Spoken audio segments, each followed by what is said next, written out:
അടുത്ത വർഷം ഉത്തർപ്രദേശിൽ നിയമസഭാ തെരഞ്ഞെടുപ്പ് നടക്കുകയാണ്. അതിനു മുന്നേ മന്ത്രിസഭയിൽ ഒരു അഴിച്ചുപണി നടക്കാൻ ഒരുങ്ങുകയാണ് യോഗി ആദിത്യനാഥ്. അതായത് സുപ്രധാന സംഭവവികാസങ്ങളുടെ പശ്ചാത്തലത്തിൽ യോഗി ആദിത്യനാഥ് നിർണായകമായ ചില നീക്കങ്ങൾ നടത്താൻ ഒരുങ്ങുന്നുവെന്ന റിപ്പോർട്ടാണ് ദേശീയ മാധ്യമങ്ങൾ ഇപ്പോൾ ബ്രേക്ക് ചെയ്യുന്നത്. അടുത്ത വർഷത്തെ നിയമസഭാ തെരഞ്ഞെടുപ്പിന് മുന്നോടിയായി ജാതി പ്രാദേശിക സന്തുലിതാവസ്ഥ കൈവരിക്കുന്നതിനായി മന്ത്രിസഭാ വികസനം അനിവാര്യമാണെന്ന് വിദഗ്ധർ തന്നെ മുന്നറിയിപ്പ് നൽകുന്നുണ്ട്. ദൈനിക് ജാഗരന്റെ റിപ്പോർട്ട് പ്രകാരം 6 പുതിയ മന്ത്രിമാരെ UP സർക്കാരിന്റെ കീഴിൽ ഉൾപ്പെടുത്തുമെന്നാണ് ലഭിക്കുന്ന വിവരം. കൂടാതെ നിലവിലുള്ള ചില സഹമന്ത്രിമാരെയും ക്യാബിനറ്റ് റാങ്കിലേക്ക് ഉയർത്തും എന്നും റിപ്പോർട്ടുകളുണ്ട്. മന്ത്രിസഭയിലേക്ക് വരാൻ സാധ്യതയുള്ളവരിൽ മനോജ് പാണ്ഡെയും അതോടൊപ്പം തന്നെ പൂജ പാലും ഉൾപ്പെടുന്നുണ്ട്.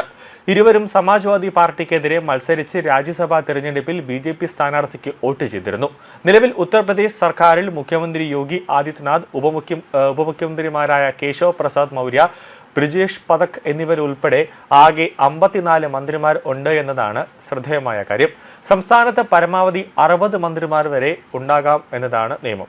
ജാതി പ്രാദേശിക സമവാക്യങ്ങൾ എല്ലാം നോക്കിക്കൊണ്ടാണ് ഒരു നീക്കം നടക്കാൻ പോകുന്നത്. നിയമസഭാ തെരഞ്ഞെടുപ്പ് വരുന്നത് കൊണ്ട് തന്നെ ചില മന്ത്രിമാരെ നീക്കം ചെയ്തുകൊണ്ട് സംഘടനാ കാര്യങ്ങളിൽ ചുമതലപ്പെടുത്തിയേക്കുമെന്ന വിവരവും പുറത്തേക്ക് വരുന്നുണ്ട്.